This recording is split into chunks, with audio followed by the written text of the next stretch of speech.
The knock came just after midnight, 3 slow raps that didn't belong in a town as quiet as Silverleaf Hollow, and Lorna Vale knew before she opened the door that her life was about to split clean in two. The lamplight behind her flickered as if frightened, and the wind pressing against the wooden walls carried the faint scent of gun smoke, iron, and rain. Someone was out there. And whoever he wasn't coming for shelter. He was coming for her. Lorna's fingers tightened on the door handle. She was 30, old enough to know danger didn't always shout. Sometimes it whispered your name through the cracks of your home. She opened the door.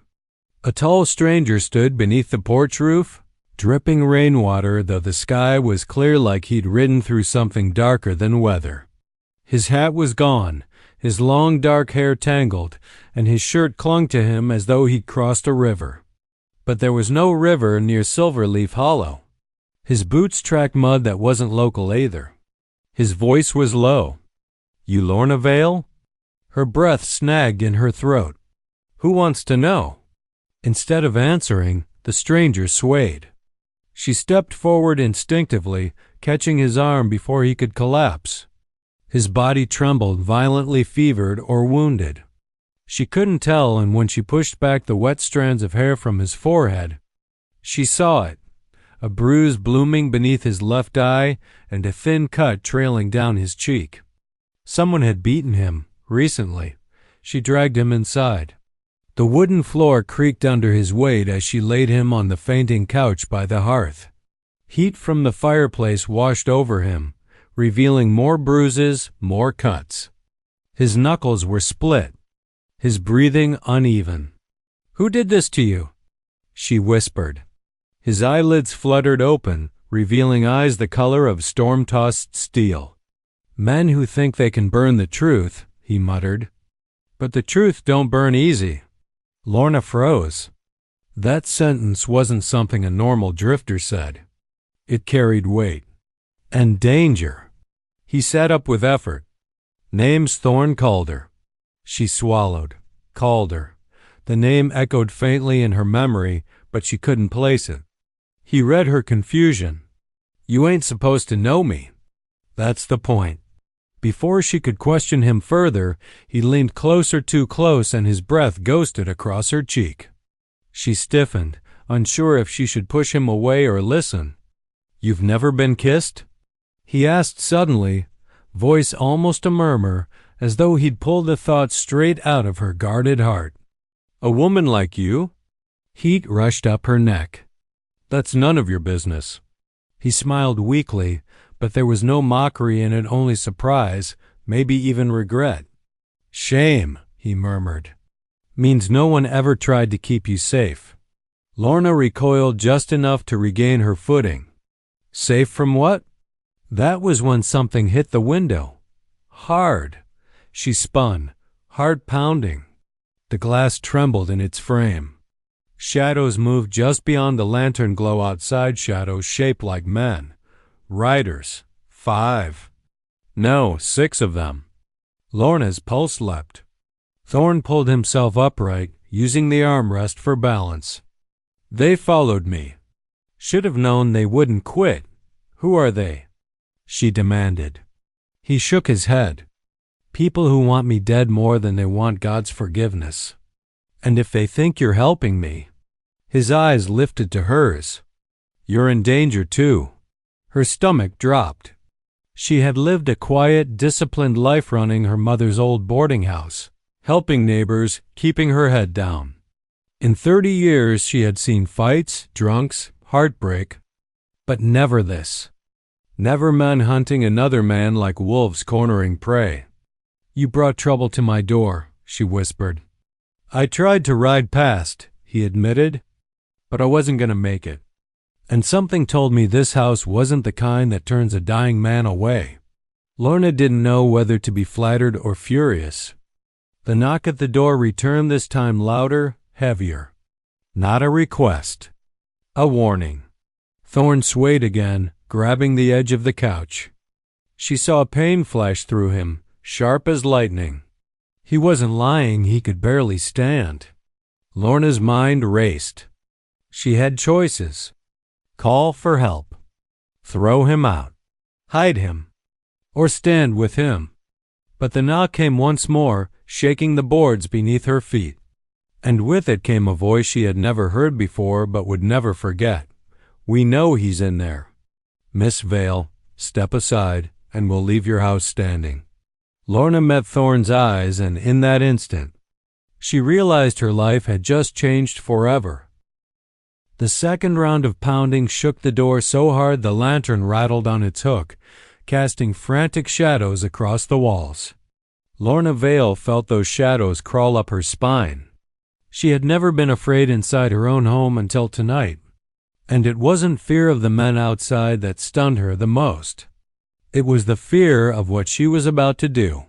Thorne Calder dragged in a rough breath, his body sagging against the fainting couch.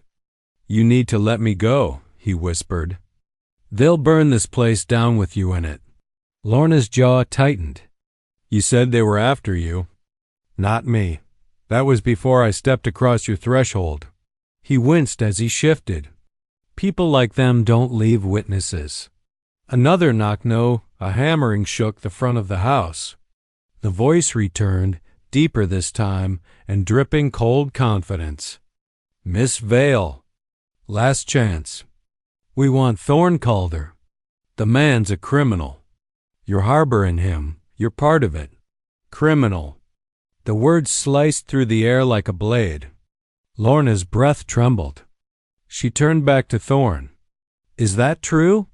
Thorne lifted his gaze to hers.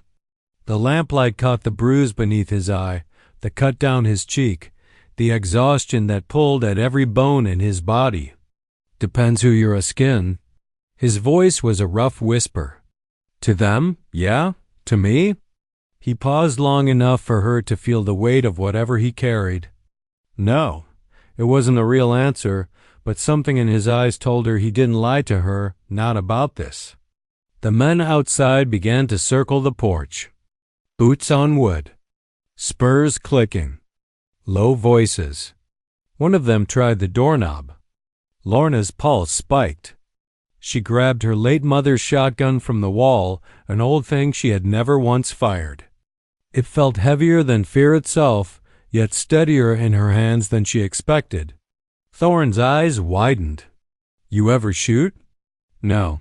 Put it down," he rasped. "They see a weapon, they'll start shooting through the walls. Let me go out there. I'll draw them away." She shook her head, the firelight painting copper streaks in her hair. "You can barely stand. That ain't your problem." "It is now," she shot back. The doorknob twisted again hard. Thorne pushed himself upright, fighting dizziness. "Lorna, listen to me. These men? They hunt for money. They don't care about law or truth. They only care about the price on my head." Her breath hitched. "Why is there a price on you?" He hesitated just for a moment. "Because I found something I wasn't supposed to." Before she could press him, the window on the far side of the room creaked. Lorna snapped her head toward it. A shadow slid past the glass, the silhouette of a rifle barrel following. Her blood froze. Thorne's voice turned sharp. "Get away from the window now." She dove behind the dining table just as the glass shattered inward. Wood splinters flew through the air. The winter wind knifed into the room as a bullet embedded into the wall inches from where she had been standing. Thorne lurched to his feet, pain twisting his features, and grabbed the iron poker from beside the fireplace. "Lorna, crawl. Get to the kitchen. There's a back door." "I'm not leaving you," she protested. "You will if you want to live." A man's boot crunched broken glass as he climbed through the window. Thorne stepped between Lorna and the intruder. The stranger was tall, dressed in a long coat, face hidden behind a bandana. His pistol gleamed in the moonlight. "Calder," he drawled. "Boss wants you alive, but he didn't say how alive." Thorne met him with a cold, unflinching stare. "Yet Price still sending you to do his dirty work?" The man chuckled darkly. "Price says you stole something." I say you're just not good at running. Lorna's heart thudded painfully. Stole something? What had Thorne been dragged into? The man lifted his pistol. Thorne didn't hesitate. He swung the fire poker with a burst of fury that came from someplace deeper than pain. It struck the intruder's arm, sending the gun flying. The man cursed, stumbling backward, slipping on the shattered glass. But more boots pounded on the porch. More shadows filled the windows. Thorne staggered. Blood dripped from his knuckles. Lorna, run! But Lorna Vale didn't move. She stood, shotgun trembling in her hands, gaze locked on the doorway as the handle turned again. If this was the night her life changed, then she would face it standing. She chambered a shell. Let them come, she whispered. The door burst open before Lorna could steady her breath. Wood splintered inward, scattering shards across the floor as two men stormed into the cabin, guns raised, eyes hard, boots thudding with brutal purpose. Smoke from the hearth curled around their legs, making them look like demons rising from the earth. Lorna held her ground, though her knees trembled like a newborn colt's. Thorne Calder stepped slightly in front of her, one hand gripping the fire poker, the other bracing himself against the back of the couch to keep from collapsing. Drop it, Calder, one of the intruders growled. You ain't in shape to pretend you can fight. Thorne smirked, though blood glistened at the corner of his mouth. Pretending never was my style. The second man, a shorter, broader brute with a scar running from his jaw to his collar, pointed at Lorna. And who's she? The new accomplice? Price says she dies too if she's helping you. A rush of cold swept through Lorna. Her mother's shotgun felt heavier. But she didn't lower it. She's got nothing to do with this, Thorne snapped. Scarjaw laughed. Everyone's got something to do with something. The first man took a step forward. That was his mistake. Lorna pulled the trigger. The shotgun roared like thunder.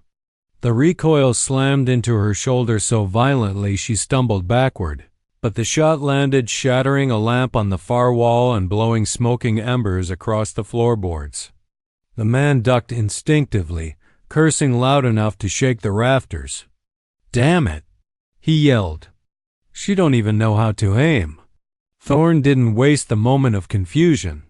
With a raw, desperate force, he lunged, swinging the iron poker like a man fighting for his soul. The blow cracked against the scarred man's forearm.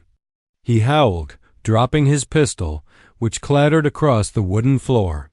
But the second man was already raising his gun toward Thorne.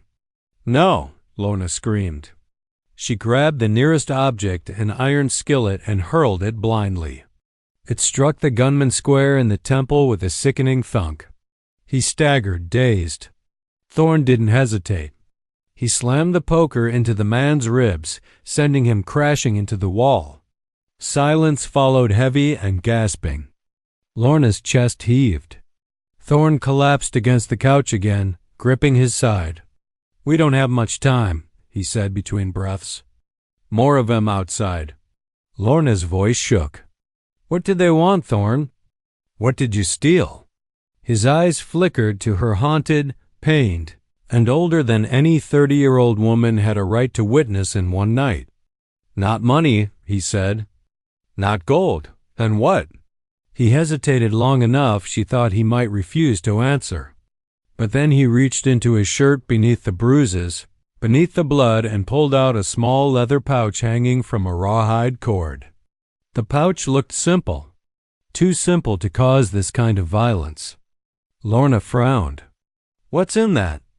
Proof, he breathed. Proof that Yet Price isn't just a rancher. He's been buying land through forged deeds, forcing families out, killing some of them. He framed the sheriff, bribed judges, and now he's after anyone who knows. Lorna swallowed hard. And you found evidence. Thorne nodded. Letters, signatures, a map showing the whole scheme. Enough to put Price in a noose, and Price wants it back. He'd burn every town from here to the border to get it. Outside. Hoofbeats circled the cabin, the slow, deliberate trot of riders tightening their ring.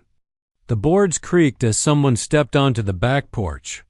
The men Thorne had fought lay unconscious, but they wouldn't stay that way. "We can't stay here," Thorne said. "The second price hears gunfire, he'll send 20 more. Lorna steadied her breathing. "Then we leave."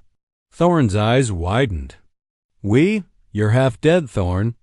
You won't make it 10 feet without help." A faint, ragged smile touched his lips. "You're something else, Miss Vale." Before she could respond, the scarred man groaned on the floor. He was waking up. Thorne grabbed Lorna's wrist. "Back door, now." They hurried through the kitchen, Thorne stumbling, Lorna supporting him with an arm around his back. The winter air slipped through the cracks of the old boards, cold enough to sting. But something else froze Lorna in place. A voice outside the back door, deep, smooth, terrifyingly calm. "Thorne Calder. Come out nice and quiet." Thorne's breath faltered. "Price's right-hand man," he whispered. "Wade Kedder. The worst of them." Lorna tightened her grip on Thorne's hand. Because Wade Kedder wasn't knocking. He was lifting the latch. The latch lifted with a soft metallic click that shattered every inch of courage Lorna Vale thought she had left. The back door creaked open, letting in a sliver of cold moonlight and the shadow of the man who haunted Thorne Calder's voice. Wade Kedder stepped inside without hurry, as if he owned the place. He was tall and rail-thin, a serpent in human skin, with a long duster coat and a silver tooth that gleamed when he smiled. He carried no lantern, yet somehow the darkness around him seemed to thicken, following him and like it obeyed him. Thorne stiffened beside her. "Kedder." Wade tipped his head slightly. "Calder. You look worse than I figured." His gaze slid to Lorna, his eyes narrowing with a kind of quiet cruelty. "And you brought a lady into this? Didn't know you had manners." "Leave her out of this," Thorne growled. "Oh, I intend to one way or another," Wade replied. Lorna stepped forward before fear could decide for her. "What do you want?" she demanded, though her voice trembled. Wade studied her like a hawk studies a rabbit. "I want what was taken," he said calmly. "The pouch Calder carries. You hand it over, Miss Vale, and I'll let you keep this pretty house and your pretty life." Lorna glanced at Thorne. His jaw clenched.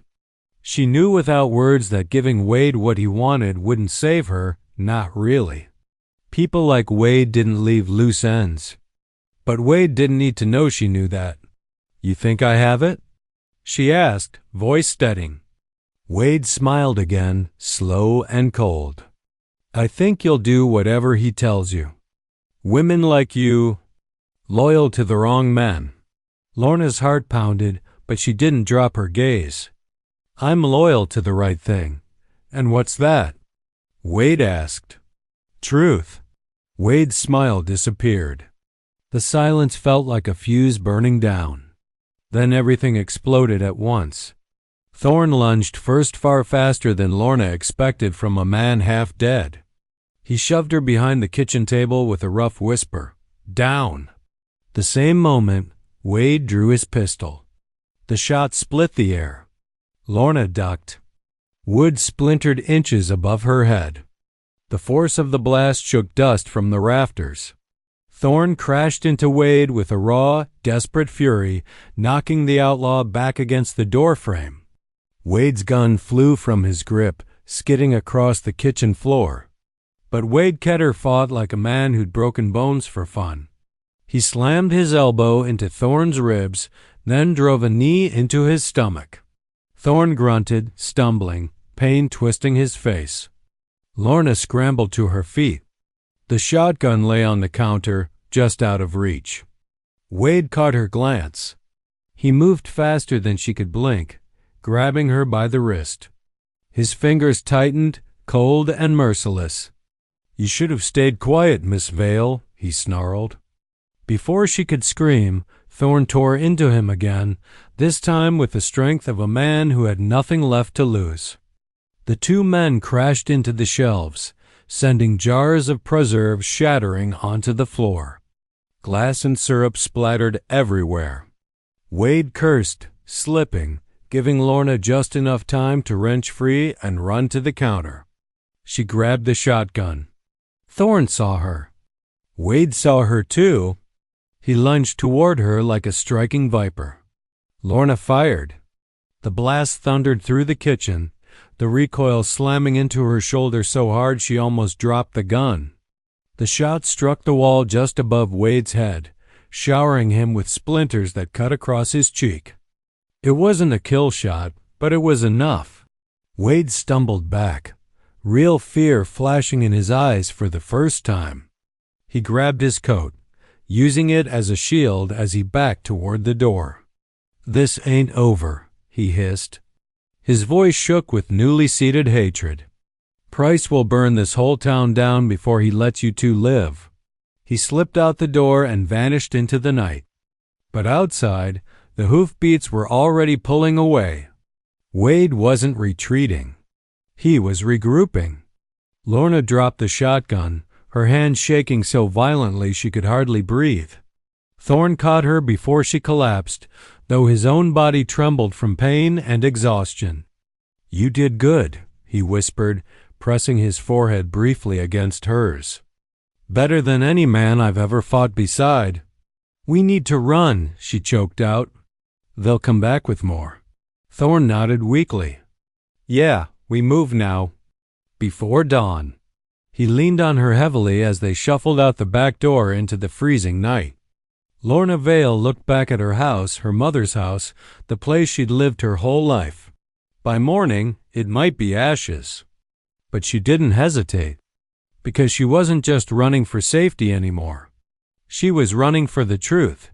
And beside her, half broken, half wild, and entirely dangerous, was the only man who could help her survive it. The night air cut through Lorna Vale's coat like a blade as she and Thorne Calder ran down the narrow, dirt path behind the boarding house. The sky was a deep bruised purple, and the moonlight glinted off frost that hadn't yet melted. Every step brought the weight of exhaustion, but every step also carried the thrill of survival and the dread of what awaited them if they paused too long. Thorne leaned heavily on her, the pain in his side etched across his face. "We're not far," he murmured between ragged breaths. "There's a stable near the old mill. Horses are tied there. Fast ones. We ride for the hills." Lorna's fingers dug into his arm. "You mean the hills where Price's men could ambush us?" He gave a grim smile, dark and tight. "Better chance than waiting here." They rounded a bend in the forested path, and suddenly the world exploded with sound. A branch snapped too close, and hoofbeats thundered behind them. "They're back." Lorna gasped. Thorne gritted his teeth. "We outrun them or we die trying. Keep moving." The sound of multiple riders grew louder. Lorna could hear the swish of leather boots against stirrups, the hiss of reins, the metallic clink of spurs. Her heart pounded in her chest like a drum. She had lived in Silverleaf Hollow all her life, and never had she felt fear and adrenaline so intertwined that it made her head spin. A figure emerged ahead, the stable by the old mill. Moonlight glinted off the wet roofs of wooden stalls. Two horses were tied to posts, their nostrils flaring in the cold night. Thorne staggered forward, then glanced back at Lorna. "Get on first," he said. "I'll catch up." "No, we do this together," she snapped. He shook his head. "Not if you want to live." Her resolve hardened. "I want to live, but not without you." He hesitated, then nodded once.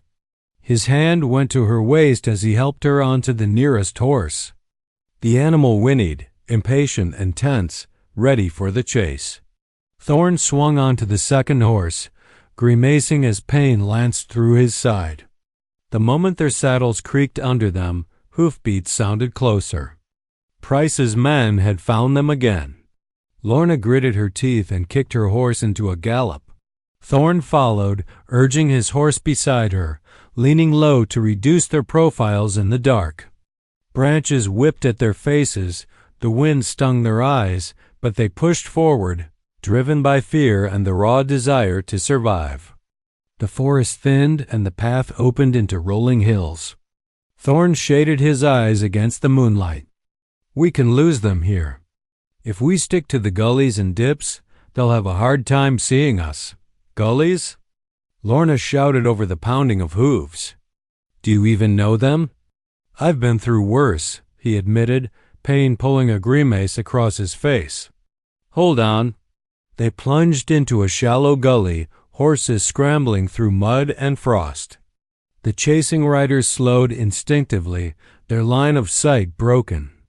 Shadows became their allies, dark trees and rolling dips covering their flight. Minutes or hours, it felt like hours passed in tense silence except for the pounding of hooves. Finally, they crested a small rise. Below them, the valley stretched out, silvered by moonlight and mist. No signs of riders. Lorna leaned forward, pressing her hands against Thorne's back. Are we clear? He shook his head. Too soon to say, but a small smile tugged at the corner of his mouth. We've bought ourselves some time. She exhaled, relief and exhaustion mingling. I don't even know who I am anymore, she admitted. I was just a woman running a quiet boarding house. And now I'm here, riding through the night, hiding from killers, helping a man I barely know. Thorne's gaze softened, storm-gray eyes catching hers. Maybe you've always been the kind of woman who steps into the storm instead of away from it. Her cheeks warmed. Maybe I've always needed the storm to find out. For a moment, the world was just the two of them, the soft whinny of horses and the wind brushing over frost-tipped grass. But the silence was fragile. A distant horn shattered the stillness. The riders were regrouping. Price's men were relentless. They were coming back. Thorne's jaw clenched. We can't stop. Not yet. Lorna's hand found his. Then we ride, together. And as they plunged into the valley below, the cold night swallowed them. The moon casting long shadows over two figures racing against death. Against time, against the dark secrets that could destroy them both. They weren't safe yet, but for the first time, Lorna felt something she hadn't in her quiet life. She felt alive. The valley below stretched wide and mist-shrouded, but Lorna Vale could see the faint outline of a cabin tucked between two thick clusters of trees. Smoke spiraled lazily from its chimney, promising warmth and perhaps refuge. Her horse's hooves sank into the soft mud of the slope as she spurred it forward. Is that safe? She asked, her voice barely above a whisper, shivering not from cold but from fear and adrenaline. Thorne Calder didn't answer immediately. He rode beside her, muscles taut, every movement measured, his storm-gray eyes scanning the shadows. It's the only place I know that's safe enough for now, he said finally. A friend of mine owes me a favor. Won't ask questions, won't send anyone after us. But we have to move fast. Lorna nodded, heart-hammering. She felt like she was living inside a fevered dream, her quiet boarding house behind her, the open sky above, the valley rolling endlessly ahead, and Thorne, this rugged, wounded, dangerous man beside her. Somehow, despite the chaos, she trusted him. The horses groaned under their weight, but the climb was short. They slipped into the cover of trees, mud spraying their boots and hooves. The hidden cabin came into sharper view, small, wooden, with a low roof, nearly swallowed by the forest. Smoke still rose from the chimney, golden in the cold moonlight. Thorne slowed, guiding his horse to the side of the cabin, while Lorna did the same. He dismounted, wincing slightly as he pressed a hand to his side. She jumped down beside him, brushing mud from her coat. Stay close, he whispered. They could be tracking us from the ridge. Lorna swallowed hard. Do you think they'll follow us? Thorne's jaw tightened. They'll try. But if we're careful, we can buy enough time to figure this out. The door of the cabin creaked open before they could knock. A man in his 50s, wiry and weathered, stepped out with a lantern in one hand. His eyes widened at the sight of Thorne's battered body. "Thorne Calder," the man said, voice low, tinged with disbelief. "You're alive, barely." "I need your help, Finn," Thorne said. "Can you hide us for a while?" Finn's gaze flicked to Lorna. "And her?" "Her's coming with me," Thorne said firmly. "She's no liability." Finn nodded slowly, a flicker of admiration in his eyes. Inside, quickly. They entered, and the warmth of the cabin enveloped them, the smell of pine and burning wood replacing the cold, damp night outside. Lorna's fingers shook as she removed her gloves, trying to rub warmth into her frozen hands. Thorne sank into a chair, wincing at the pain radiating from his side. Finn moved to the hearth. "Sit by the fire," he instructed Lorna. "I'll tend to him." Thorne gave her a small, grim smile. "You earned a seat, Miss Vale." Lorna settled into the chair, staring at him as Finn worked quickly. "Why did they come for you?" she asked softly.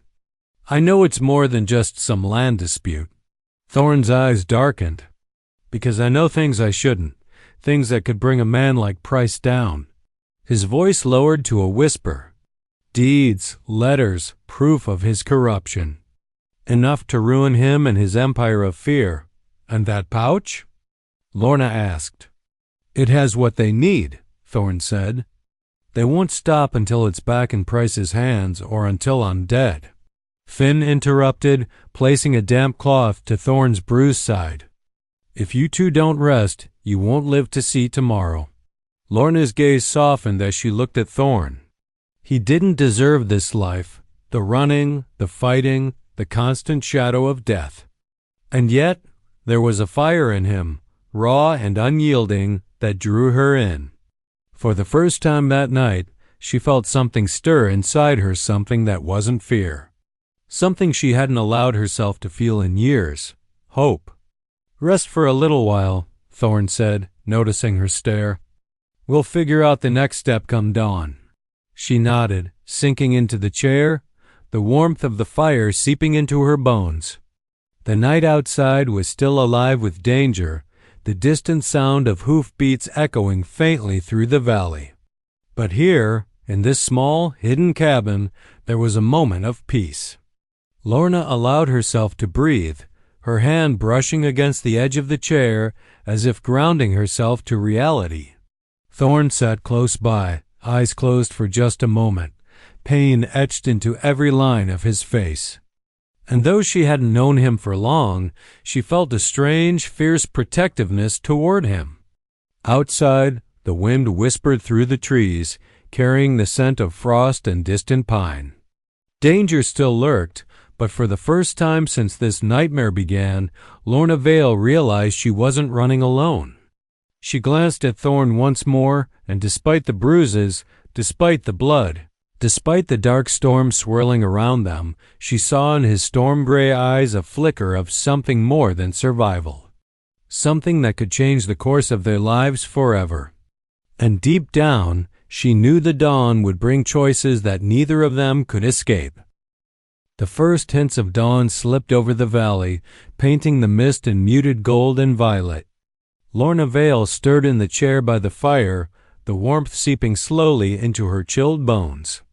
Thorne Calder was still leaning back, eyes closed, breathing shallow but steady. The quiet was fragile, but for the first time in days, it felt like hope instead of imminent death.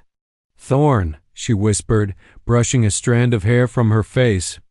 He stirred, opening storm-gray eyes, pain flickering across his features.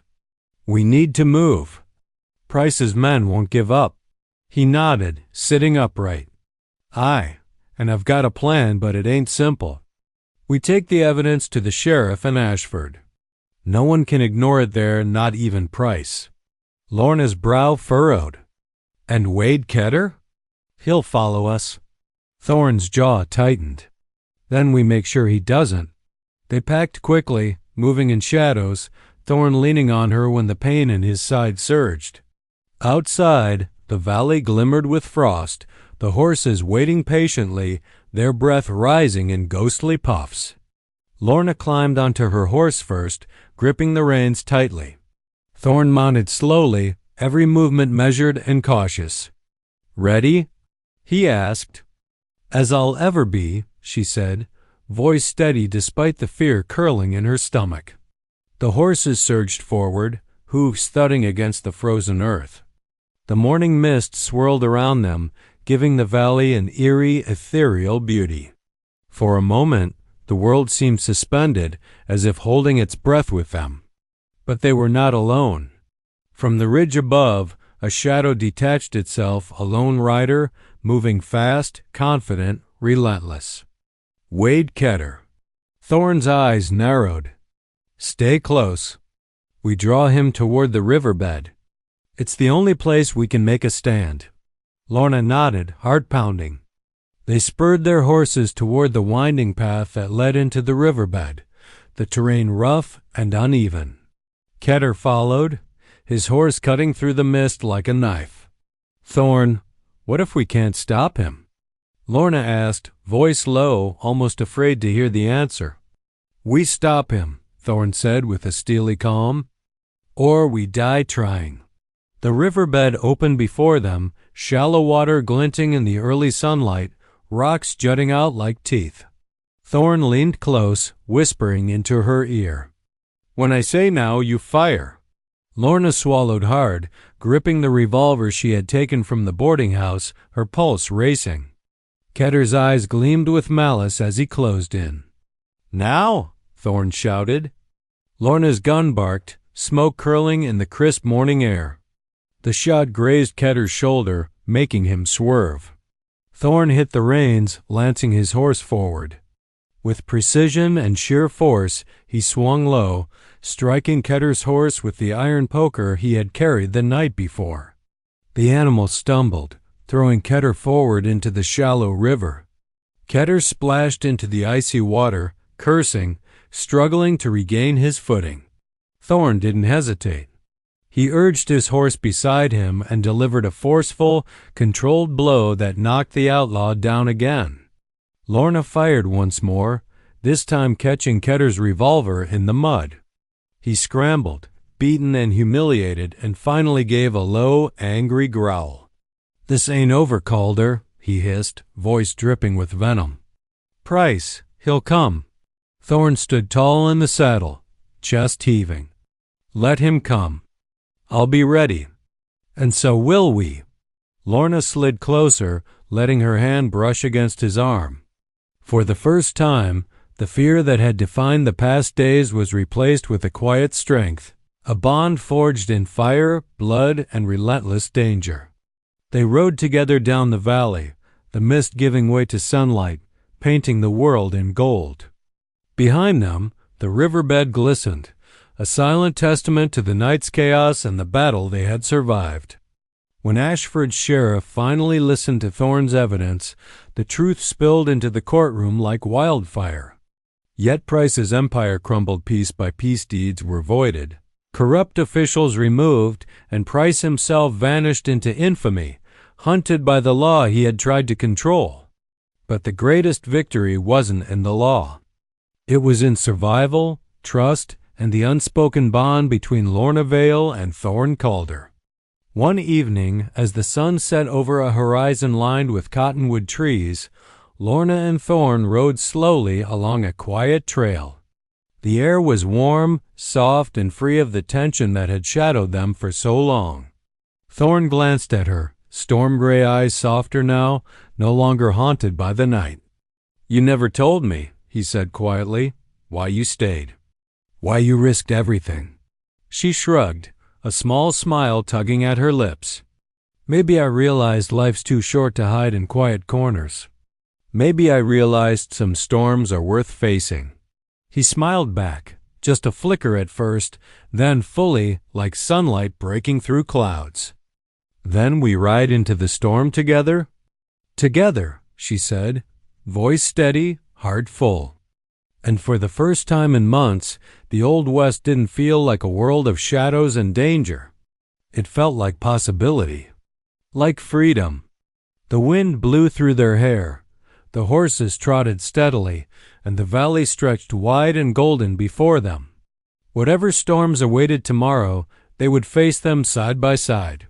And somewhere deep down, both of them knew this was only the beginning of a life they had earned together.